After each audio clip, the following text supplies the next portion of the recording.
लाइए top calls का sting. Shilpa जी, good morning. Shilpa जी, क्या है भाई आज का टॉप कॉल मैम? मैं सेल साइड के साइड में ही हूँ, तो मुझे लगता है कि कल मैंने मैंने सस्ता ऑप्शन कल बजाज फिनसर्व का पुट दिया हुआ था। I will still continue with Bajaj Finserv on the short side.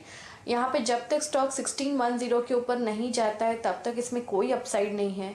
यहाँ पे मुझे लगता है कि अगर ये गैप अप होता भी है तो छोटा एक अपसाइड आपको इस स्टॉक में मिलता भी है टूवर्ड 1600, तो मुझे लगता है वो अगेन अ सेलिंग जोन है जहाँ पे आपको सेल करना है या आपको 1540 तक के लेवल्स आने चाहिए। ओके, बजाज फिनसर्व सेल करना है तो ये हो गई शिल्पा जी की कॉल। शिल्पा जी आजकल थोड़ा सेल साइड पर ज़्यादा ट्रेड्स दे रही हैं, वो काम भी कर रहा है एक्चुअली। गावा सर गुड मॉर्निंग। गावा सर, आप तो खैर इटर्नल बुल हैं, तो बाय कॉल आए हैं या फिर कोई सेल कॉल है? Eternal bull always. Good morning to you. और स्टॉक जो चुना है वो आपने बिग स्टॉक्स में डिस्कस किया है। स्टॉक का नाम है टाटा मोटर्स। तो रीजन क्या है? मार्केट में एक स्ट्रेंथ है। आज फ्राइडे है तो एक शॉर्ट कॉल इसलिए मैं देना नहीं चाहूंगा। ट्रेड कर रहा है 1030, सपोर्ट है 1020, तो 10 रुपए के आसपास है। फ्लैट मिले या इसके नीचे मिले 1030 के नीचे में तो खरीदने का मौका है। रिसेंट हाई जो हमने देखा है वो है 1065 का 1065। मुझे लगता है वो पार कर लेगा। सेटअप के हिसाब से स्ट्रेंथ है, अब मूव मिलना चाहिए और रिजल्ट्स भी है। थोड़ा पॉजिटिव मूव मुझे लगता है ये 1100 की तरफ ले जा सकता है। तो यस, टाटा मोटर्स पर ध्यान देना चाहिए। अभी यहाँ पर चर्च रेजिस्टेंस नहीं है। अभी चर्चा में भी आया था टाटा मोटर्स, और ये लीजिए एक बाय की सील गावा सर की तरफ से लगती हुई आज के लिए प्रिफर्ड पिक उनका। मानस, गुड मॉर्निंग। मानस, आज का टॉप कॉल। गुड मॉर्निंग आशीष जी, गुड मॉर्निंग अनुज जी, गुड मॉर्निंग एवरीवन। तो देखिए, कल कुछ मेटल काउंटर्स में प्रॉफिट बुकिंग देखने को मिली है। हालांकि अभी तक तो हमने स्ट्रेंथ देखी थी, लेकिन कल कहीं ना कहीं कुछ स्टॉक्स ने सपोर्ट्स ब्रीच किए हैं, और उन्हीं में से एक एनएमडीसी भी है जो लगातार 3 दिन से सेलिंग प्रेशर दिखा रहा है या प्रॉफिट बुकिंग के साइन दिखा रहा है। लेकिन कल ये टेंडेड मूविंग एवरेज के नीचे फिसला। प्राइस ब्रेकडाउन 258 का एक बहुत ही इंपॉर्टेंट सपोर्ट था, स्टॉक ने उसको ब्रीच किया है। तो एनएमडीसी में बिकवाली करने की राय रहेगी। 261 के स्टॉप लॉस से बिकवाली करिए। 240 240 तक के टारगेट्स पॉसिबल है एनएमडीसी में, ये कैश टर्म्स मैंने बताए हैं। अगर ऑप्शन में ट्रेड लेना चाहें तो 250 वाला पुट ऑप्शन 7 रुपए के आसपास की क्लोजिंग थी, तो उसके आसपास मिले तो 4 रुपए 50 पैसे के स्टॉप लॉस से खरीदारी करिए और 12 रुपए के टारगेट सेट करिए। ओके, तो ये हो गई मानस के पिक। एक शॉर्ट कॉल एनएमडीसी पर, शॉर्ट नहीं करना अगर आपको फ्यूचर्स में, तो 250 के पुट ले लें, ये एक स्ट्रैटेजी हो सकती है। आशीष जी गुड मॉर्निंग, आपकी ट्रेड। गुड मॉर्निंग अनुज जी, गुड मॉर्निंग आशीष जी, गुड मॉर्निंग एवरीवन।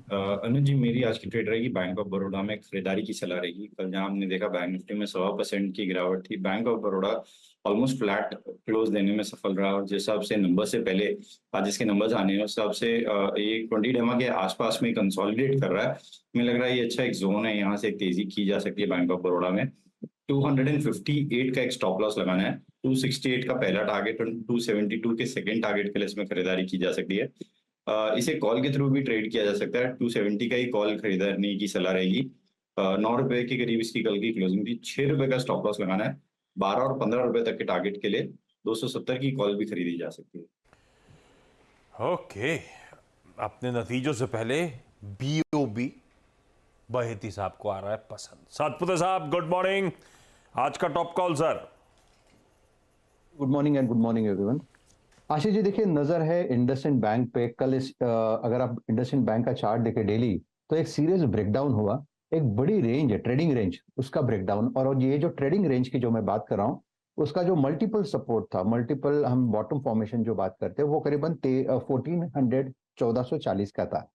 तो कल जिस तरह से इंडसइंड बैंक में ब्रेकडाउन हुआ, उसके बाद मुझे लगता है कि लोअर लेवल्स खुलेंगे इसका। वैसे अगर आप देखें तो पोजिशनल टारगेट होगा 1300 का, लेकिन 1410 का क्लोज है, तो जो भी उछाल है उसमें बेचे।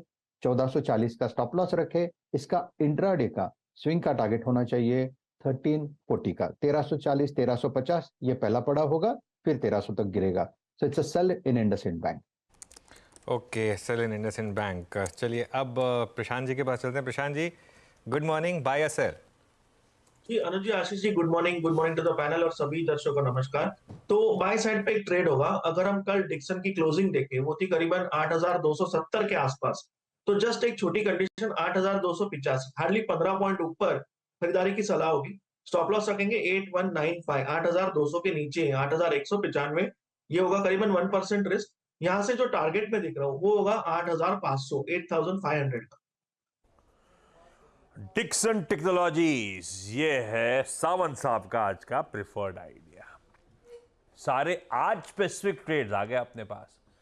एक लंबी अवधि के ट्रेड के लिए चला जाए कोलकाता, शरद अवस्थी साहब के पास। अवस्थी साहब, गुड मॉर्निंग। क्या प्लान है वीकेंड के? गुड मॉर्निंग जी। कुछ खास नहीं है, सिस्टर आ रही है बाहर से, वही तैयारी रहेगी। कुछ खास नहीं। ब्रॉडली मुझे वो आ लगता रही है है तो वैसे ही उत्साह और फेस्टिवल का टाइम है। हाँ। अच्छा, आपका प्रिफर्ड पिक अवस्थी साहब? यूपीएल, यूनाइटेड फॉस्फोरस कंपनी की अगर आप लेटेस्ट क्वार्टरली रिलीज भी देखें तो उसमें कंपनी साफ साफ तौर पे कह रही है कि मोस्ट प्रोबेबली डीस्टॉकिंग का जो एक सिनेरियो था वो ग्रेजुअली स्पीड काफी कम हो रही है। हालांकि पिछले क्वार्टर में भी कुछ प्राइस करेक्शंस देखी हैं, बट जैसा कंपनी बोल रही है, मेरा भी यही मानना है कि अगले साल भर में आपको लगातार इंप्रूवमेंट्स देखने मिलेंगी और मार्जिन्स में भी बहुत बढ़िया क्लॉबैक आना चाहिए, तो जिसका फायदा ऑब्वियसली नंबर्स में दिखना चाहिए। तो हमें लगता है इसका फायदा मिलना चाहिए और बड़ी कंपनी है, लगभग 14,000 प्रोडक्ट्स हैं, 150 कंपनीज में उनकी प्रेजेंस है और बायोलॉजिक्स के हिसाब से जो वो प्रोडक्ट लॉन्च कर रहे हैं, बायोपेस्टिसाइड्स, वहाँ पे हमें लगता है डिमांड काफ़ी अच्छी रहनी चाहिए। जो नई प्रोडक्ट लॉन्चेस की लिस्ट है वो भी स्ट्रॉन्ग है। तो जैसे जैसे ये इन्वेंट्री वाला जो डिस्टॉकिंग वाला ओवरहैंग है वो कम होता है, जो आइडियली मेरे हिसाब से इस क्वार्टर या अगले क्वार्टर ऑनवर्ड्स लगातार वो इम्पैक्ट दिखना चाहिए, उसका फायदा कंपनी को मिलेगा। तो हम ये उम्मीद कर रहे हैं कि अगले साल कंपनी लगभग 40-45 रुपए के आसपास की अर्निंग्स रिपोर्ट कर देगी और लगातार अर्निंग्स में अपग्रेड आने चाहिए। इसके साथ साथ जो डेट का ओवरहैंग है रीसेंट एक्विजिशन की वजह से, जिस वजह से थोड़ा डेट इक्विटी ब्लोटेड है, मुझे लगता है जैसे जैसे ये बिजनेस में ऑपरेशनल इंप्रूवमेंट आता है वो ओवरहैंग भी कम होता दिखाई देगा और कंपनी अपने डेट्स को रीपे करेगी। तो ये सब मिला के मुझे लगता है यूपीएल एक स्ट्रॉन्ग री रेटिंग का कैंडिडेट होना चाहिए। तो 40-45 रुपए पे मुझे लगता है आसानी से 15 से 17 टाइम के आसपास के मल्टीपल मिलने चाहिए। तो 675-700 रुपए के लक्ष्य के हिसाब से यूपीएल बिल्कुल ठीक है। यूनाइटेड फॉस्फोरस लिमिटेड, जो अब यूपीएल के नाम से जानी जाती है, काफ़ी खासा वीक। लास्ट अपडेट जब आया था तब ये निफ्टी 50 के बाहर जा रहा था, उसके बाद से उम्मीदें जागी थी, लेकिन अभी तक सेल कर रहा है। लेकिन फंडामेंटली पसंद आता है अवस्थी साहब को। वैसे अपने पीयर्स से वैल्यूएशन वाइज तो बहुत कंफर्ट देगा आपको कई सारे पीयर्स से। खैर, आज के टॉप कॉल्स को रैप अप कर रहा हूं, उसके बाद बहुत सारे इंपॉर्टेंट न्यूज़, रिजल्ट्स वगैरह हैं जिस पे बातचीत करेंगे। शिल्पा जी ने शुरुआत करी थी, बेच दिया, वैसे कल भी बेचा था और आज भी उसी के साथ भरोसा है। बजाज फिनसर्व जब तक 1610 के ऊपर नहीं जा रहा तब तक ये बेचने का ही काउंटर है। जितना ऊपर बेच सके बढ़िया है, 1600 के आसपास तो और अच्छा। 1610 का स्टॉप लगाइए 1540 के लक्ष्य के लिए। गाबा सर कह रहे हैं टाटा मोटर्स पसंद आ रहा है, 1020 के स्टॉप के साथ खरीदिए 1065 1100 के लक्ष्य के लिए। मानस ने बेच दिया एनएमडीसी, 261 का स्टॉप है, 240 के लक्ष्य हैं कैश में, चाहे तो 250 का पुट खरीद सकते हैं। बैदी साहब को बैंक ऑफ बड़ौदा पसंद आ रहा है। आज नंबर्स आने और नंबर्स से पहले स्ट्रेंथ नजर आती कहीं ना कहीं चार्ट्स पे। 258 का स्टॉप है, 268, 272 तक के लक्ष्य और चाहे तो 270 का कॉल बीओबी का लिया जा सकता है। सतपुते साहब कह रहे हैं इंडसइंड बैंक को ट्रेडिंग रेंज का ब्रेकआउट, ब्रेक डाउन इनकेस, इसके केस में तो 1440 का स्टॉप है, 1340, 1300 तक के नीचे लक्ष्य है। सावंत साहब को डिक्सन टेक्नोलॉजीज पसंद आ रहा है, 8195 के स्टॉप के साथ 8500 के टारगेट्स के लिए। और फंडामेंटली कुछ पिक एंड चूज करने का मन हो तो अवस्थी साहब कह रहे हैं यूपीएल इन लेवल्स पे लंबी अवधि के लिए अट्रैक्टिव हो चला है।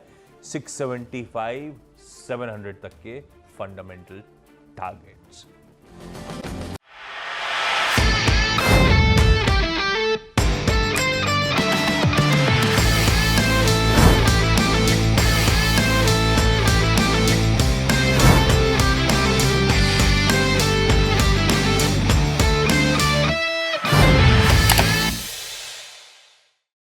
बता दें कि मनी कंट्रोल पर दिए गए विचार एक्सपर्ट्स के अपने निजी विचार होते हैं। वेबसाइट या मैनेजमेंट इसके लिए उत्तरदायी नहीं है। यूजर्स को मनी कंट्रोल की सलाह है कि कोई भी निवेश निर्णय लेने से पहले सर्टिफाइड एक्सपर्ट की सलाह लें।